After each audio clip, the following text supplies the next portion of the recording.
আপনি একজন ওলির নাম শুনছেন, নিজামউদ্দিন আউলিয়া নাম শুনছেন নি? উনি কি তরবারি দিয়ে ইসলাম প্রচার করছে, বোমা দিয়ে করছে, কুবাইয়া করছে? উনি যখন শেষ বয়সে অসুস্থ হয়ে গেছে, দিল্লির সব ডাক্তার বলছে নিজামউদ্দিন আর বেশি দিন বাঁচবে না, তোমরা যারা ওনার শুভাকাঙ্ক্ষী আছো খেদমত করো, হুজুর চলে যাবেন। ওনাকে ঘরে নিয়ে আসছে, উনি বিছানায় শুয়ে গেছে, চতুর্দিকে খবর হয়ে গেছে নিজামউদ্দিন অসুস্থ হয়ে গেছে। গ্রামের সহজ সরল দুইজন মানুষ আসলেন, দেখলেন হুজুর বিছানায় শুয়ে আছে, বসতে পারছে না, হাঁটতে পারছে না। গ্রামের মানুষ তো সহজ সরল হয়, ডাক দিয়ে বললেন হুজুর কষ্ট হলেও আপনাকে আমাদের গ্রামে নিয়ে যাব। হুজুর বললেন কেন নিয়ে যাবা? ওই গ্রামে একজন হিন্দু ডাক্তার আছে যিনি চিকিৎসা করলে রুগী ভালো হয়ে যায়, চিকিৎসা করলে রুগী। এখন ডানে মামের সাগরিদ বলছে হুজুর ডাক্তার কিন্তু হিন্দু, আপনি গেলে আমাদের মান সম্মান চলে যাবে। কেন? আপনি আমাদেরকে ইসলাম দিলেন, আর আপনার শেষ বয়সে আপনি একজন বেদিন হিন্দুর কাছে চিকিৎসা করলেন। এই মাথা আমরা কারো সামনে দেখাইতে আপনি যায়েন না। কিন্তু হুজুর নাসুর বান্দা, হুজুর বলে আমি যাবো। এখন আমার বাপ যদি বলে আমি যাব, আমি 1000 বার না বললে এটা কি আর হবে?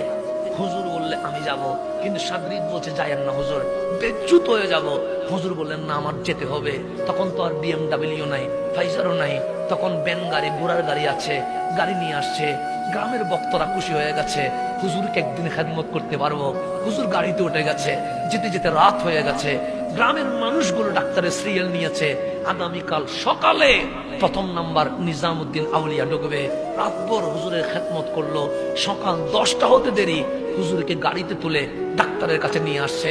প্রথম সিরিয়ালে নিজামউদ্দিন আউলিয়া ভিতরে ঢুকছেন, ডাক দিয়ে বললেন ডাক্তার আমারে দেখলে কি ভয় লাগে? ডাক্তার বলে ভয় লাগে না, আমি যদি একলা কথা বলি তোমার কোনো সমস্যা আছে? ডাক্তার বলে কোনো সমস্যা নাই, তাহলে তোমার হেল্পারকে তুমি বের করে দাও। ডাক্তার হেল্পারকে বের করে দিলেন। নিজামউদ্দিন বলছেন আমার সাগরিদ যারা আছো তোমরাও বের হয়ে যাও। সবাই বের হয়ে গেলেন, ভিতরে আর কেউ নাই। বললেন ডাক্তার দরজা বন্ধ করো। ডাক্তার দরজা বন্ধ করলেন, ডাক দিয়ে বললেন তুমি তো সেই ডাক্তার যিনি রুগী দেখলে রুগী ভালো হয়। ডাক্তার হাসি দিয়ে বললেন এই মুসলিম দরবেশ, মানুষ তো তাই বলে, আমি নাকি রুগী দেখলে রুগী কি হয়ে যায়?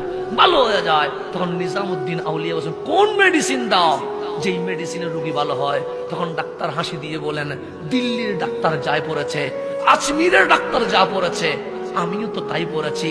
মেডিসিন তো একটাই, পেটের ব্যথার যে মেডিসিন আমি দেই সেই মেডিসিন অন্যরাও দেয়, তো কিসে রোগী ভালো হয়?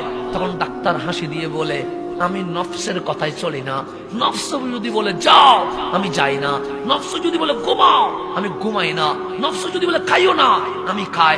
নফস হ্যাঁ বললে আমি না করি, নফস না বললে আমি হ্যাঁ করি। আমি বিপরীত করি বলে আমার মন বলছে এই আধ্যাত্মিক পাওয়ারের কারণে রোগী ভালো হয়ে যায়। আমি নফসের কথায় চলি না, আমি নফসের পূজারি না। তখন নিজামউদ্দিন আউলিয়া বলছেন আজকে পর্যন্ত কোনদিন কি নফসের কথা শুনেছ? শুনি নাই। নফস না বললে আমি হ্যাঁ করি, হ্যাঁ বললে আমি না করি। আমি একটা কথা বলবো, তোমার নফস যদি না বলে তুমি হ্যাঁ করবানি? ডাক্তার বলে অবশ্যই করব। কেন? আমি তো আমার নফসের বিপরীতে চলি। নিজামউদ্দিন আউলিয়া বলছে ডাক্তার লা ইলাহা ইল্লাল্লাহু মুহাম্মাদুর রাসূলুল্লাহ, বলো ডাক্তার আল্লাহ ছাড়া কোনো মাবুদ নাই, আমার রহমাতুল লিল আলামিন আল্লাহর রাসূল। বলো। ডাক্তার বলছে না বলবো না। কেন? তোমার নফস কি বলছে? নফস না বলছে, তো তুমি না বললা, না বললে হ্যাঁ করে দাও। আজকে তোমার নফস বলছে কালিমা পড়িও না, তো তুমি নফসের কথায় পড়বা না, এটা তো তোমার সিস্টেমের বিপরীত হয়ে যায়। ডাক্তার আর ডানে বামে দেখে নাই, নিজামউদ্দিন আউলিয়ার কণ্ঠে কণ্ঠ মিলিয়ে কালিমা পড়ে ফেলেছেন লা ইলাহা ইল্লাল্লাহু মুহাম্মাদুর রাসূলুল্লাহ সাল্লাল্লাহু। ডাক্তার বলেন দরজা খুলে দাও। দরজা খুলে দিলেন, বক্তরা দৌড় দিয়ে ঢুকেছে। তখন বললেন গাড়ি রেডি করো। সবাই বললেন নিজামউদ্দিন মেডিসিন নিবেন না? বলছে আমি তো নিজের চিকিৎসার জন্য আসি নাই, আমি তো ডাক্তারের চিকিৎসা করার জন্য আসছিলাম। কাজ হয়ে গেছে। আজকে নিজামউদ্দিন মেডিসিন নিতে আসে নাই, নিজামউদ্দিন কালিমার মেডিসিন ডাক্তারের কলবে দেওয়ার জন্য এসে গেছে। এই আল্লাহর ওলিরা এইভাবে পালস বুঝে বুঝে কি করেছেন? চিকিৎসা করেছেন।